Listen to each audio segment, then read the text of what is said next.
Hello everyone, my name is Nirmala Joshi and you are watching Akshman Study Point. As you know everyone, our SA1 has been completed, so we have started our new chapters for SA2 preparation. Okay, our new chapter of SA2 is 9 chapter, that name is respiration. As you know all what is the respiration, but in this chapter we have also read some key learning point. First is respiration and breathing. Second, aerobic and anaerobic respiration. We have to read only 2 parts at first of this chapter, okay, in this video. So let's get started. Okay, our body is a complex living machine. As you know कि जो हमारा शरीर है वो एक machine की तरह है. दैट यू नो एक मशीन जिस तरह से काम करती है बेटा, तो उसी तरीके से जो हमारा शरीर है, हमारी बॉडी है, ये भी वर्क करती है. तो different activities our body does require expenditure of energy. और जितनी भी डिफरेंट एक्टिविटीज़ हमारा शरीर, हमारी बॉडी करती है, उसके लिए उसे एनर्जी की ज़रूरत होती है. और वो एक्टिविटीज़ क्या हो सकती हैं? Running, playing or physical activities. The different metabolic activities, कुछ मेटाबॉलिक एक्टिविटीज़ भी होती है लाइक न्यूट्रिशन एंड एक्सक्रेशन. ठीक है, जो न्यूट्रिशन जो है वो फूड से लेना और उसके बाद उसे वेस्टेज जो है हमारे शरीर का उसको एक्सक्रिएट कर देना. Clear? All living activities require a regular supply of energy which we get from food. हमारा शरीर जो भी एक्टिविटी करता है उसे उस काम को करने के लिए एनर्जी की ज़रूरत पड़ती है. और वो एनर्जी उसे कहाँ से मिलती है? वो एनर्जी उसे मिलती है उस food say that we get. Okay, कहाँ से मिलती है? ऐसे food say that we get. जो भी फूड हम शरीर के अंदर लेते हैं उससे हमारे शरीर को क्या मिलती है? Energy. Okay, go to the next point. Next is respiration. What is respiration? Now we read it in detail.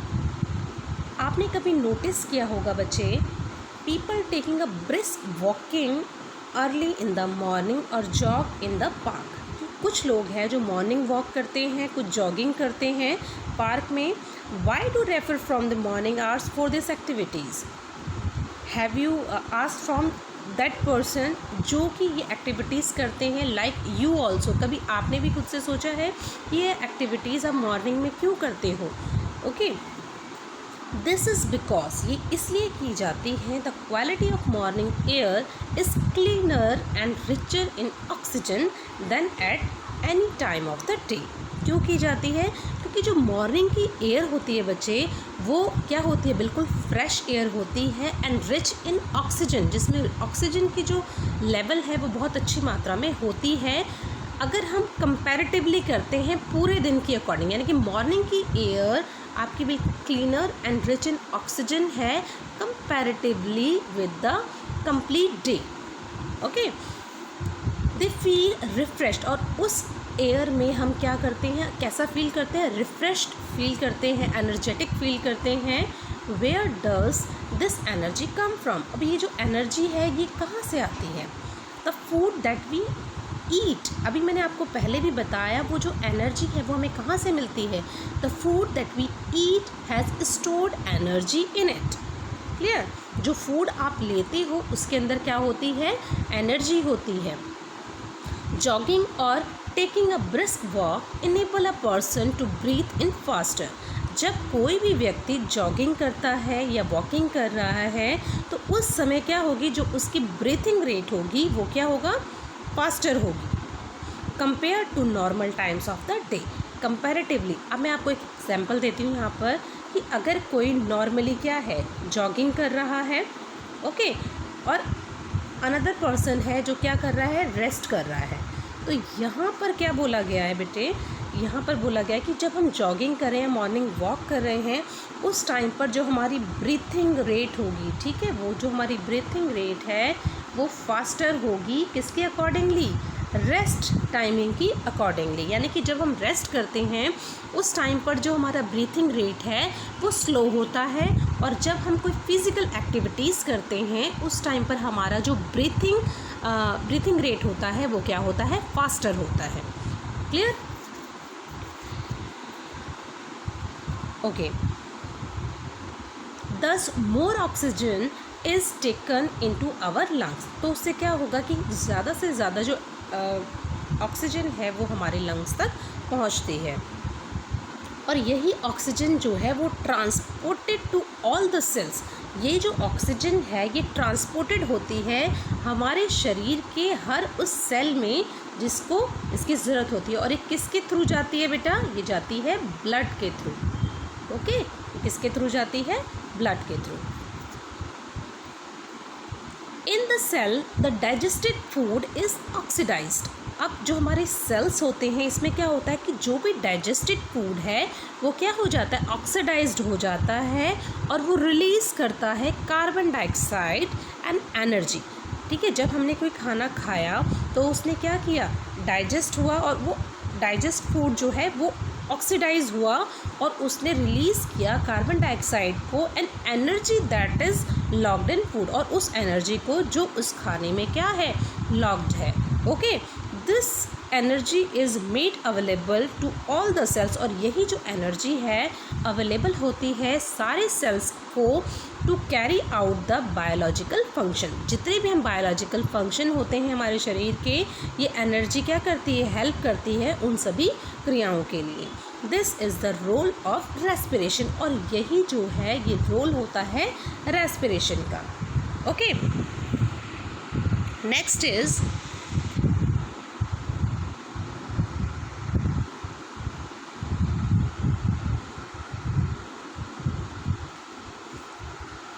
breathing and respiration. The term respiration combines two processes। अब यहाँ पर जो respiration है वो combine है दो process, यानी कि बना हुआ है दो processes से। फर्स्ट इज क्या है, breathing, and second is cellular respiration। And now the question in our mind, what is breathing, okay, and what is cellular respiration? Okay, now we clear are all the points with this definitions. First is breathing. Breathing is the physical act of taking in air rich in oxygen into our body and releasing carbon dioxide rich in air out of the body through the nose. Breathing in is called inhalation and the breathing out is called exhalation। अब मैं आपको इसका meaning समझाती हूँ बच्चे। ये कहते हैं कि जो ब्रीथिंग है ये एक फिज़िकल एक्ट है, ठीक है। ये कैसे हो रही है, हमारी एयर में जितनी भी ऑक्सीजन होती है जब हम क्या करते हैं, ब्रीथ करते हैं, ठीक है। जब हम ब्रीथ करते हैं यानी कि हम क्या कर रहे हैं, एयर को अपने शरीर में ले रहे हैं। उस एयर में क्या है, अभी मैंने आपको बताया ऑक्सीजन। तो जब उस ऑक्सीजन को हम क्या कर रहे हैं, ले रहे हैं, उसको क्या बोलते हैं हम, इन्हेलेशन बोलते हैं। ब्रीथिंग यानी कि सांस लेने की जो प्रक्रिया होती है उसे हम इन्हेलेशन कहते हैं। और उसके बाद जब हम रिलीज़ करते हैं, क्या रिलीज़ करते हैं, कार्बन डाइऑक्साइड, यानी कि ब्रीथिंग आउट करते हैं, तो उसे हम क्या कहते हैं, एक्सेलेशन। यानी कि इनहेल करने यानी कि सांस लेने को हम कहते हैं इनहेल, और सांस बाहर छोड़ने की प्रक्रिया को हम कहते हैं exhale. Okay, I think this is clear now. Next is cellular respiration. Cellular respiration, what is it? The chemical process। अब यहाँ पर क्या है कि chemical process of breakdown of food। आपने फूड लिया, वो फूड क्या होता है, डाइजेस्ट करने के लिए वो क्या होता है, ब्रेक डाउन होना स्टार्ट हो जाता है। जिसमें क्या होता है, जब वो ब्रेक डाउन हो रहा है तो वहाँ पर ऑक्सीडाइज हो रहा है, वो फूड क्या हो रहा है, ऑक्सीडाइज हो रहा है, और ऑक्सीडाइज होने के बाद वो क्या प्रोड्यूस करता है, एनर्जी को प्रोड्यूस करता है, ठीक है। This takes place in all the body cells, और ये जो एनर्जी प्रोड्यूस होती है ये आपके सभी सेल्स को बराबर मात्रा में पहुंचती है, okay.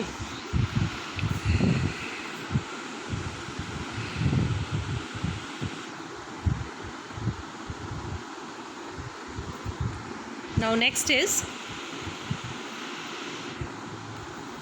3 basic requirements for respiration. अब यहाँ पे 3 बेसिक रिक्वायरमेंट है जो रेस्पिरेशन के लिए होनी ज़रूरी है। First is respiratory system, by which air, अभी मैंने आपको बताया था बाय विच, जो भी आपके इन्वायरमेंट में एयर है जिसमें कि क्या है प्रेजेंट, ऑक्सीजन प्रेजेंट है, वो क्या कर रहे हो आप अपने इन्वायरमेंट से जो ऑक्सीजन है वो आपके बॉडी के थ्रू कहाँ जा रही है, इनहेल कर रहे हो आप, आपके अंदर जाती है, और जब आप रिलीज़ करते हो वो क्या करते हो, कार्बन डाइऑक्साइड रिलीज़ करते हो।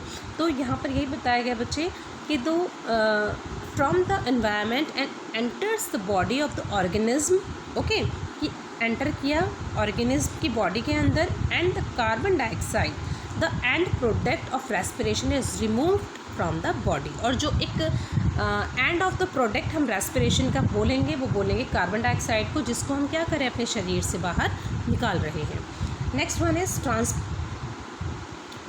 Transporting medium.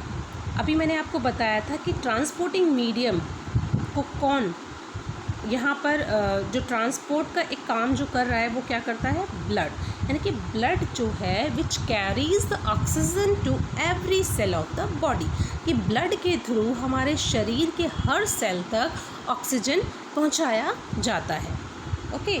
Next is organic food that must be chemically broke down in the cells to liberate energy, energy को प्रोड्यूस, यानी कि जो फूड है ब्रेक डाउन होने के बाद ये क्या करता है, लाइब्रेट करता है एनर्जी को, क्लियर। अब यहाँ पर बेटा कुछ डिफरेंसेस दिए हुए हैं, difference between breathing and respiration. Now we read and understood, try to understand it. First point of breathing. अब यहाँ पर देखो हम दोनों ही चीज़ों को क्या कर रहे हैं, यहाँ पर देखेंगे जो अभी हमने ब्रीथिंग पढ़ा और रेस्पिरेशन पढ़ा, क्लियर। फर्स्ट है आपका ब्रीथिंग का point, this is it is a physical process. ये क्या है, एक फिज़िकल प्रोसेस है, जैसे कि आपको मैंने पहले बताया, as I told you, it is a physical process that you inhale and exhale, okay, but respiration is a chemical process, clear.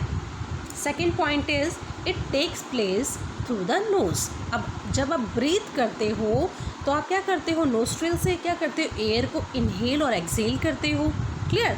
अब यहाँ पर जो हमारे सेकंड पॉइंट है, it takes place in all living cells. यहाँ पर देखो बच्चे क्या हो रहा है कि ये जो it takes place in all living cells, जितनी भी लिविंग सेल्स है ये उनमें मौजूद रहती है। कैसे रहते हैं, मैंने बताया ना बच्चे आपको कि जैसे ही ऑक्सीजन आप लेते हो तो वो क्या करता है, जो फूड आपने लिया है उस फूड को वो ब्रेक डाउन करता है और ऑक्सीडाइज करता है, ठीक है। ऑक्सीडाइज करके वो ट्रांसपोर्ट करता है, यानी कि ब्लड के द्वारा वो ट्रांसपोर्ट किया जाता है आपकी बॉडी के हर सेल में, clear. Next point is it involves only exchange of gases. और यहाँ पर जो इन्वॉल्व्स ऑफ एक्सचेंज होता है वो गैसेस का होता है, जो आप इनहेल करते हो, ठीक है, और रिलीज़ कर रहे हो। इनहेल किया आपने ऑक्सीजन और रिलीज़ किया या गिविंग आउट किया कार्बन डाइऑक्साइड। अब it involves a series of chemical reaction, और यहाँ पर क्या हो रहे हैं, एक सीरीज़ बनती है केमिकल रिएक्शन की, where glucose is oxidise. Glucose means जो भी फूड आप ले रहे हो वो ऑक्सीडाइज हो रहा है और उसके बाद रिलीज़ कर रहा है कार्बन डाइऑक्साइड को, वाटर एंड एनर्जी को। Next is energy is consumed and no enzymes are involve. यहाँ पर एनर्जी कंज्यूम होती है और किसी भी तरह का एंजाइम जो है वो इन्वॉल्व नहीं होता है। और रेस्पिरेशन में अगर हम बोलें तो एनर्जी इज़ रिलीज्ड, यहाँ पर एनर्जी रिलीज्ड हो रही है, एंड सेवरल रेस्पिरेटरी एंजाइम्स। यहाँ पर वही एंजाइम्स जो रेस्पिरेटरी में हेल्प होते हैं वही क्या होते हैं, इन्वॉल्व होते हैं, okay. Next is rate of breathing. अब बेटा अभी हमने पढ़ा कि कि हम ब्रीथ कर रहे हैं, ब्रीथ करने की बात हमने की, लेकिन हम जो ब्रीथ कर रहे हैं उसको किस रेटिंग में हम कर रहे हैं उसके बारे में हम इस टॉपिक में पढ़ेंगे, इसमें पढ़ेंगे, ठीक है। Rate of breathing, the number of times, अभी कह रहे हैं कि number of time a person breathes per minute is termed as breathing rate. आप पर मिनट में जितने टाइम्स ब्रीथ्स करते हो, सांस लेते हो, वो क्या कहलाता है, ब्रीथिंग रेट कहलाता है। और जो एक ब्रीथ है उसमें इन्वॉल्व होता है आपका इनहेल और एक्सेल, ठीक है। यानी कि जब आपने ब्रीथिंग प्रोसेस एक कंप्लीट करना है उसके लिए आप एक बार सांस लोगे और एक बार सांस छोड़ोगे, ठीक है, तो आपकी एक ब्रीथिंग जो है वो कंप्लीट हो जाएगी। The rate of breathing is influenced, अब यहाँ पर बताया गया है कि जो रेट ऑफ ब्रीथिंग है वो प्रभावित होती है, इन्फ्लुएंस्ड होती है उन फैक्टर्स से, उन कारकों से, सच एज इमोशनल्स और मेंटल स्टेट। यानी कि आप इमोशनली अगर किसी टाइम पर कुछ इमोशनल, बेटा आप सभी समझ जाइए, आप बहुत खुश हैं, बहुत दुखी हैं, तो वहाँ पर जो आपका एक ब्रीथिंग रेट है वो डिफरेंट होगा एज अ नॉर्मल स्ट्रक्चर या नॉर्मल वे की अकॉर्डिंगली। या फिर फिज़िकल आप एक्टिविटी कर रहे हैं तो वहाँ पर आपका जो ब्रीथिंग रेट है वो क्या होगा, अपने आप ही क्या हो जाएगा, हायर हो जाएगा। या फिर कोई मेटाबॉलिक रेट है, ठीक है, उसके अकॉर्डिंगली भी ये अप एंड डाउन होता है। अब ये एडजस्ट किया जाता है to the suits needs of the body in different situation. तो हमारी जो बॉडी है डिफरेंट सिचुएशंस के अकॉर्डिंग हमारी ब्रीथिंग रेट को एडजस्ट करती रहती है। किसी भी एज में ब्रीथिंग रेट जो है वो 4-5 टाइम्स जो है वो लोअर होती है। हम अगर किसी भी एज को बिलोंग करते हैं, चाहे हम बच्चे हों, बूढ़े हों, अडोलसेंट हों, एनीथिंग एल्स, ओके, तो उस समय पर जो हमारी ब्रीथिंग रेट होगी वो 4-5 टाइम्स लोअर, कम होती है हमारी हार्ट रेट से। क्लियर हो गया बच्चे? एक बार और रिपीट करती हूँ कि हम किसी भी एज से बिलोंग करते हों तो हमारी जो 4-5 टाइम्स ब्रीथिंग रेट है वो कम होती है, यानी कि हमारी ब्रीथिंग रेट 4-5 टाइम कम होती है हमारी हार्ट रेट से, यानी कि जो हमारा दिल धड़कता है बार बार, ठीक है, उससे हमारा ब्रीथिंग रेट क्या हो रहा है, 4 से 5 टाइम कम है। यानी कि जो चल रहा है दोनों की एक डिस्टेंस कहें हम तो उसमें हमारा जो ब्रीथिंग रेट है 4 to 5 टाइम्स क्या है, lower than the heart rate है। I think it's clear now all the students, okay. Now next is the rest, at rest. जब आप रेस्ट करते हो बच्चे तो उस टाइम पर जब आप रेस्ट कर रहे हो या फिर आप सो रहे हो, ठीक है, आप इन दोनों में से कोई सी भी सिचुएशन हो, उस टाइम पर जो आपकी ब्रीथिंग है यूजुअली वो क्या हो जाती है, स्लो हो जाती है। और इस समय पर ओनली द एसेंशियल कुछ ही मसल्स होती हैं जो होल्ड आवर बॉडी पोजीशन, जो हमारी बॉडी पोजीशन को क्या करती है, होल्ड करके रखती हैं। और इसमें यानी कि यहाँ पर ये क्या बताना चाहते हैं, जब आप रेस्ट टाइम में हो, आप रेस्ट कर रहे हो या सो रहे हो, उस टाइम पर हमारी कुछ ही मसल्स होती हैं जो काम कर रही होती हैं। उसमें कुछ मसल्स जो बताई गई हैं यहाँ पर वो है digestion and muscles that help in breathing are at work. Digestion, जब आप रेस्ट कर रहे हो तो उस टाइम भी आपका जो डाइजेस्टिव सिस्टम है वो क्या कर रहा है, वर्क कर रहा है। अब जब डाइजेस्टिव सिस्टम वर्क कर रहा है, ठीक है, अब यहाँ पर साथ में रेस्पिरेशन में यानी कि ब्रीथिंग में जो भी आपकी मसल्स यूज़ हो रही हैं वो भी साथ ही साथ क्या कर रही हैं, काम कर रही है। यानी कि जो भी आपका खाना अंदर गया है वो ब्रेक डाउन हो रहा है, ऑक्सीडाइज हो रहा है and it reaches out the cells of your body. Clear? Next is average breathing rate at vary with age. ये कहते हैं कि जो एवरेज ब्रीथिंग रेट होती है वो एज की अकॉर्डिंगली चेंज होती रहती है, ठीक है। जैसे कि अगर न्यू बॉर्न बेबी की अगर हम बात करें, यानी कि जो नवजात शिशु होता है बच्चे, उसकी जो ब्रीथ रेट होती है, जो ब्रीथिंग है वो 50 to 60 टाइम्स होती है। यानी कि 1 मिनट में वो 50 to 60 टाइम क्या करता है, ब्रीथ कर रहा है। और अगर हम एक 4 साल के बच्चे की बात करें तो वहाँ पर वो बच्चा क्या कर रहा है, 45 टाइम्स अ मिनट वो क्या कर रहा है, ब्रीथ कर रहा है। यानी कि 25 बार वो 1 मिनट में ब्रीथ कर रहा है, जिसमें कि इनहेल और एक्सेल दोनों ही प्रोसेस को इंक्लूड किया जाता है। और अगर हम एक एडल्ट की बात करें, एक बड़े की बात करें, तो वो 1 मिनट में 12 से 18 बार क्या कर रहा है, ब्रीथ कर रहा है। क्लियर। अब ड्यूरिंग द एक्सरसाइज, अब आपको बच्चे पता है कि जब आप एक्सरसाइज कर रहे हो and it is include in a physical activity, as you know कि आप एक्सरसाइज कर रहे हो, जॉगिंग कर रहे हो, कोई भी फिजिकल एक्टिविटी कर रहे हो, तो वहाँ पर क्या होगा कि आपकी जो ब्रीदिंग रेट है, ठीक है, ब्रीदिंग बिकम फास्टर, यहाँ पर ब्रीदिंग क्या हो जाएगी, बढ़ जाएगी। अब ब्रीदिंग अगर बढ़ेगी यानी कि ब्रीदिंग बढ़ गई आपकी, तो वहाँ पर आप 1 मिनट में 50 to 60 टाइम्स क्या कर रहे हो, ब्रीथ कर रहे हो, और वहाँ पर आपको ज़्यादा से ज़्यादा क्या होगी, ऑक्सीजन की ज़रूरत होगी आपकी बॉडी में एट द सेम टाइम। और इसी समय पर our heart starts to beat faster. अभी मैंने आपको बताया कि हमारा जो हार्ट रेट है वो हमेशा ज़्यादा रहता है हमारी ब्रीथ रेट से। Clear. This pushes the blood, अब यहाँ पर क्या होगा कि वो जो this pushes the blood through the heart faster, और यहाँ पर जो ब्लड होगा वो फास्टर क्या करेगा, अपना काम करता रहेगा, allowing it to carry more oxygen to body cell, और वो हमारे बॉडी सेल में ज़्यादा से ज़्यादा ऑक्सीजन को कैरी करेगा। It speeds up the break down of food and more energy is released, और जब ये प्रोसेसिंग होगी तो इस समय पर क्या होगा, मोर एनर्जी भी प्रोड्यूस होगी। ठीक है।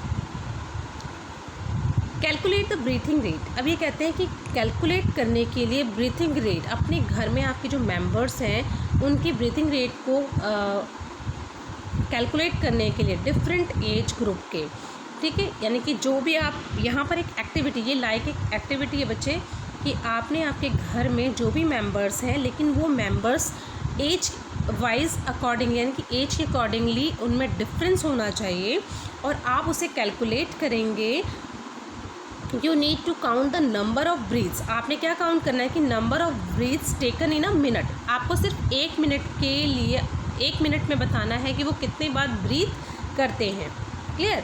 फॉर एवरी इंडिविजुअल, और हर व्यक्ति का बताना है इंडिविजुअली, अलग अलग, एक का अलग से बताना है आपको। वंस ड्यूरिंग देयर स्लीप, एक समय कौन सा होना चाहिए, जब वो आराम कर रहे हैं, slips, and the second time, और जो दूसरा समय है वो क्या होना चाहिए, जब वो कोई फिज़िकल एक्टिविटी कर रही है। अब यहाँ पर मैं एक एग्जांपल देती हूँ आपको कैसे करना है।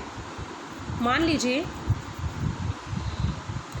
आप अपनी मदर की ब्रीथिंग रेट काउंट कर रहे हैं, ठीक है, कैसे करेंगे, एक वो टाइम आप चुनेंगे रेस्ट, जब वो क्या कर रही हैं, रेस्ट कर रही हैं, और सेकंड जो आप टाइम चुनेंगे जब वो कोई फिज़िकल एक्टिविटी कर रही हैं, फिज़िकल एक्टिविटी।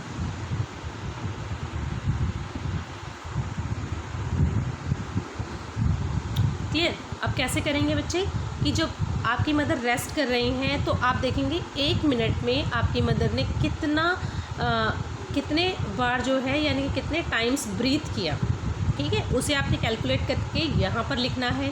ठीक है। और दूसरी बार जब आपकी मम्मी कोई फिज़िकल वर्क कर रही हैं, मीन्स घर की सफाई कर रही है, या फिर घर पे रसोई में कोई काम कर रही हैं जो फिज़िकल एक्टिविटी से रिलेटेड हो, तो वहाँ पर आपने देखना है कि 1 मिनट में वहाँ पर जो उनका ब्रीथिंग टाइम था वो क्या रहा, और उस टाइम को आपने इन दोनों जगहों पर नोट डाउन करना है।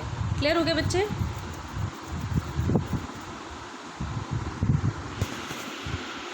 ये देखिए यहाँ पर एक एक्टिविटी आपको दी हुई है, बिल्कुल इसी तरीके से जैसे मैंने आपको बताया। इन्फेंट का मतलब होता है बेटा जो छोटा सा बच्चा होता है, नवजात शिशु जो होगा, ठीक है। यहाँ पर जब वो बच्चा रेस्ट कर रहा है, दूसरी बार जब वो कोई फिज़िकल एक्टिविटी, अब इन्फेंट तो कोई फिज़िकल एक्टिविटी नहीं कर रहा होगा ना, जब वो खेल रहा है, हाथ पैर ज़ोर ज़ोर से चला रहा है, तो वहाँ उस टाइम पर उसकी जो 1 मिनट में ब्रीथिंग रेट है वो आपने यहाँ पे नोट डाउन करनी है।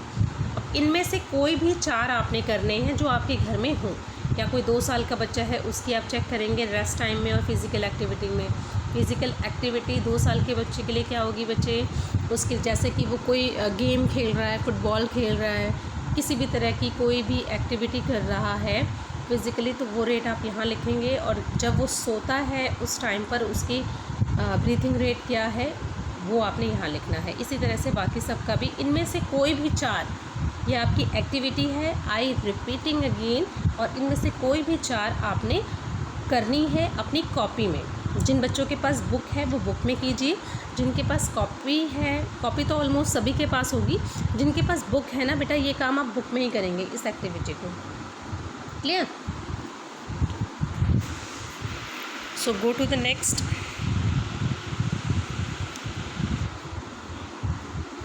Now next is types of respiration.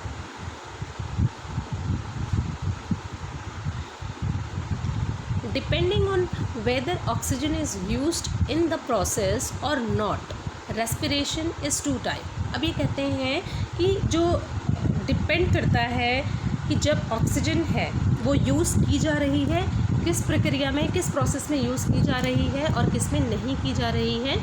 तो ये जो रेस्पिरेशन होता है इज़ ऑफ टू टाइप, ये दो तरह का हो सकता है। First is aerobic respiration and second is anaerobic respiration. अब यहाँ पर बच्चे आपको एक बात ध्यान रखनी है, एरोबिक रेस्पिरेशन क्या होता है। This type of respiration occurs, ये रेस्पिरेशन तभी होता है जब ऑक्सीजन वहाँ पर हो, यानी कि ऑक्सीजन की प्रेजेंस पे ही ये रेस्पिरेशन होगा। अगर ऑक्सीजन नहीं है तो ये रेस्पिरेशन नहीं होगा। अब आपको इसमें एक बात याद रखनी है, इसी से आप आइडेंटिफाई कर सकते हैं दिस इज़ एन एरोबिक और एन एरोबिक। एरोबिक रेस्पिरेशन में जो रेस्पिरेशन होगा वो कब होगा, प्रेजेंस ऑफ ऑक्सीजन। और एन एरोबिक रेस्पिरेशन कब होगा, जब ऑक्सीजन प्रेजेंट नहीं होगी। क्लियर? तो ये तो सभी को समझ में आ गया होगा। This type of respiration occurs in the presence of oxygen, ये तभी होगा एरोबिक रेस्पिरेशन जब ऑक्सीजन मौजूद होगी, प्रेजेंट होगी। वेयर फूड, यानी कि जहाँ पर जो खाना है, जो ग्लूकोज है वो ब्रोक डाउन हो जाएगा कार्बन डाइऑक्साइड में and water and energy is released which is stored in ATP molecules. देखिए यहाँ पर क्या होगा कि ग्लूकोज है, ग्लूकोज और ऑक्सीजन होगा और यहाँ रिलीज़ करेंगे ये carbon dioxide, water and energy. ठीक है, अब यहाँ पर जो एनर्जी ये प्रोड्यूस कर रहे हैं, अभी मैंने बताया एरोबिक रेस्पिरेशन है, ऑक्सीजन होगा, तो ऑक्सीजन होगा तो क्या होगा कि एनर्जी भी प्रोड्यूस होगी।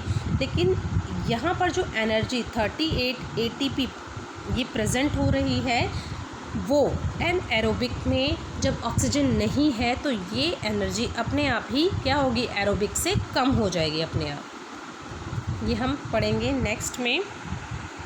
देखिए यहाँ पर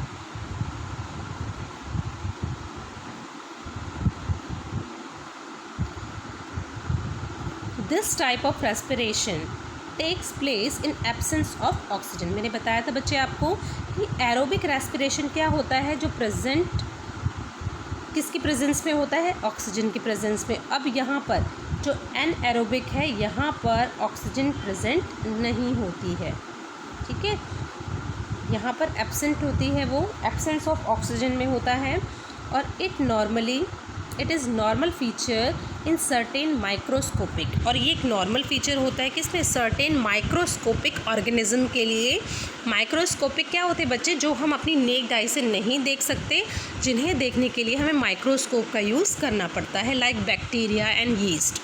okay, such organism that can survive in the absence of oxygen. ये जो ऑर्गेनिज्म जो ऑक्सीजन के एब्सेंस में सर्वाइव कर लेते हैं, इन्हें हम क्या कहते हैं, एनएरोब्स। इन्हें हम क्या कहते हैं, एनएरोब्स।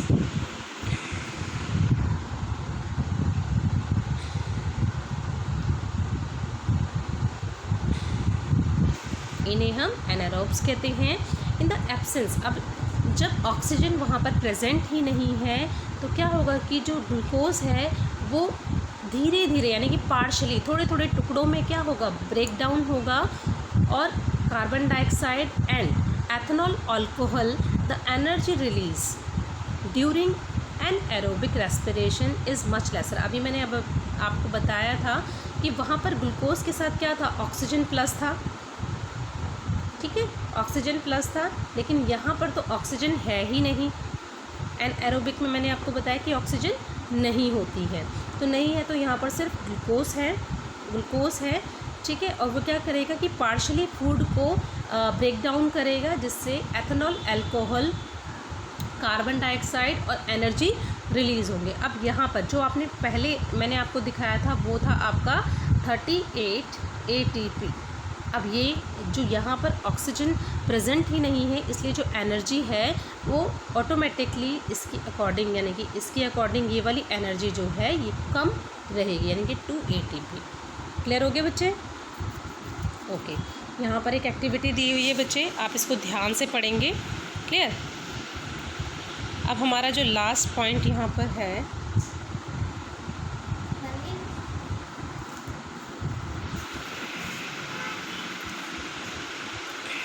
ये आता है एरोबिक रेस्पिरेशन और एनएरोबिक रेस्पिरेशन में difference.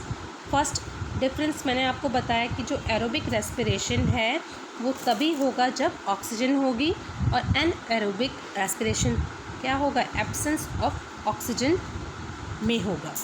Second involves complete oxidation of glucose to produce carbon dioxide and water, और यहाँ पर क्या होगा, involves incomplete oxidization and glucose and produce ethanol, alcohol and carbon dioxide. Next है large amount of energy is produced। इसमें आपको मैंने पहले ही बताया था ऑक्सीजन है तो क्या होगा, एनर्जी लार्ज अमाउंट में क्या हो रही है, प्रोड्यूस हो रही है, और इसमें कम अमाउंट में जो एनर्जी है वो प्रोड्यूस हो रही है कंपैरेटिवली किसके, एरोबिक के। और लास्ट हमारा पॉइंट है ऑकर्स थ्रू आउट लाइफ, और ये कब तक होगा, थ्रू आउट लाइफ, जब तक जीवन है तब तक ये होगा। इन और ह्यूमंस में fishes, birds is an example of it, और ये होता है पूरे शॉर्ट पीरियड के लिए होता है। इसके एग्जाम्पल हैं in bacteria, yeast, in human muscles cells in occur. Human muscles में जो सेल्स है वो ऑकर होती हैं व्हेन ऑक्सीजन लेवल, कब होती हैं ये ह्यूमन लेवल में, जब ऑक्सीजन जो है वो धीरे धीरे वाइग्रेसली क्या होती है, फिज़िकल एक्टिविटीज़ के थ्रू, फिज़िकल एक्टिविटीज़ जो है वो कम होती जाती है, ऑक्सीजन का लेवल अपने आप कम हो रहा है, तो जो बाकी चीज़ें हैं शरीर के अंदर वो धीरे धीरे क्या होगी, कम होती जाती हैं। ठीक है, उस टाइम यानी कि शॉर्ट पीरियड के लिए ये चीज़ होती है।